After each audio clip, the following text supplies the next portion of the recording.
Estamos en una exposición temporal del Museo Andaluz de la Educación que se llama Cuidados de otra época, también le podríamos llamar Botiquín Escolar, y que tratamos de recrear esos espacios que había en determinados institutos o colegios para atender a los chicos y chicas que estaban en ese momento en los centros.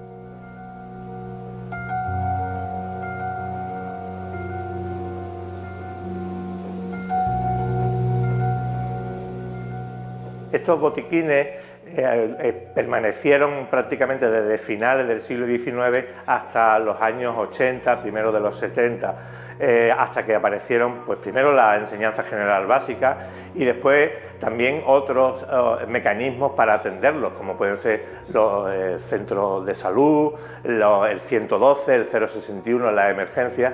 Y bueno, estos centros o estos espacios lo que atendían básicamente era a tres circunstancias, ¿no? O aproximadamente. Lo primero eran lo que es los pequeños accidentes o digamos incidentes que podía sufrir el alumnado durante su etapa en el propio centro, es decir, una quemadura, un corte, una hemorragia, un esguince. El segundo tema que atendían eran las revisiones médicas.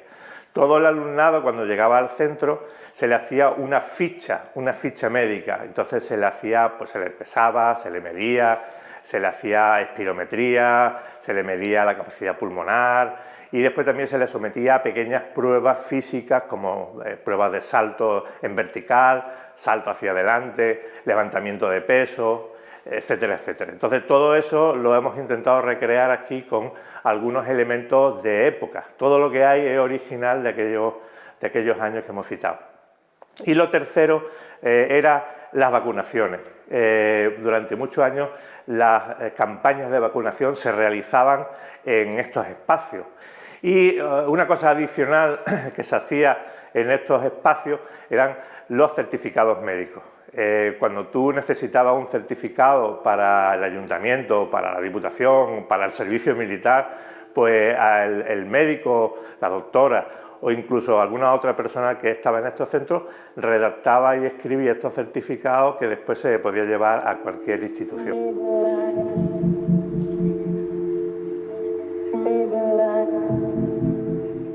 Este espacio está destinado a la visita diaria de los chicos y de las chicas para que sepan cómo hemos evolucionado, afortunadamente.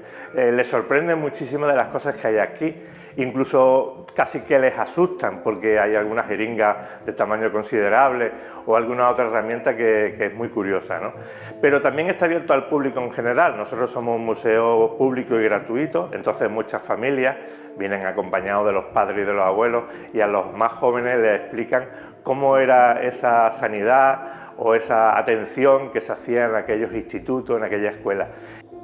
Bueno, en esta vitrina vemos algunos objetos que son del siglo XIX. Hay que destacar básicamente un laboratorio móvil, que esto se utilizaba en esos centros para hacer analíticas, pues las típicas de orina, de sangre. También tenemos un microscopio que se utilizaba para determinadas analíticas, para ver determinados componentes. Y aquí tenemos una pieza que a mí me causa mucha sorpresa, que es un pastillero, que es para hacer esas pastillas que después se le daba a la gente. Todo era muy artesanal.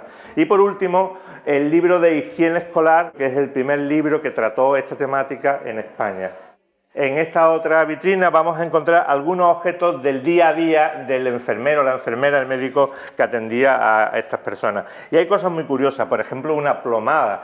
Todo diré, una plomada en un consultorio, pues sí, es para ponértelo desde la nuca hacia la espalda y ver si tenías escoliosis. También tenemos pues, una cinta métrica para medirte la capacidad pulmonar y encontramos algunos medicamentos y algunos accesorios como la jeringa y un bote de un medicamento que está prohibido ya, que era el Optalidón, que tenía, era un compuesto con un determinado elemento que hacía que de alguna manera estuvieras muy vital en ese día que te lo tomabas, ¿no? Y el resto de instrumental, pues muy conocido para hacer revisiones del oído, revisiones de la vista. Esto recrea la mesa de un profesional sanitario de aquella época. Tenía pues los típicos libros de consulta, porque nadie es sabio, y entonces se consultaba este tipo de libros. Tenemos también el pulsador para que los chicos y chicas pudieran ir pasando a ser atendidos. Esto recrea, junto con su maleta, su bata, pues los elementos que había en esas consultas clásicas de otra época. Educación física para los chicos y música era para las chicas. En estos 5 años en el museo nos han visitado más de 36.000 personas, chicos y chicas, unos 7.000 por año, estudiantes de primaria, secundaria, bachillerato, también unos 600, 700 alumnos de la Universidad de Málaga cada curso, y después aproximadamente otro equivalente, unas 1.000 y pico personas, 1.600 personas que vienen con su familia, amigos, grupos de asociaciones, trabajadores de distintas empresas que nos han visitado durante estos 5 años que llevamos abiertos. Al ser un museo relativamente joven, pues estamos muy contentos porque incluso nos dieron hace un par de años el premio Manuel Bartolomé Cosillo al mejor museo de la educación de toda España, con nuestra juventud, lo que eso significa el esfuerzo tan grande que está haciendo todo el equipo, respaldado por el Ayuntamiento de Laurín de la Torre, también por la Junta de Andalucía, para que este museo sea una realidad. Yo nada más que puedo agradecer a todas las personas que colaboran con nosotros, porque esto no es un proyecto de una persona, de dos, esto es un proyecto en el que participa mucha gente, desde los medios de comunicación, como todos los profesorados de la Universidad de Málaga, con la Facultad de Ciencias de la Educación, empresas, etcétera, etcétera. O sea que estamos muy contentos de nuestra vida hasta ahora, nuestra trayectoria, y esperemos que siga así.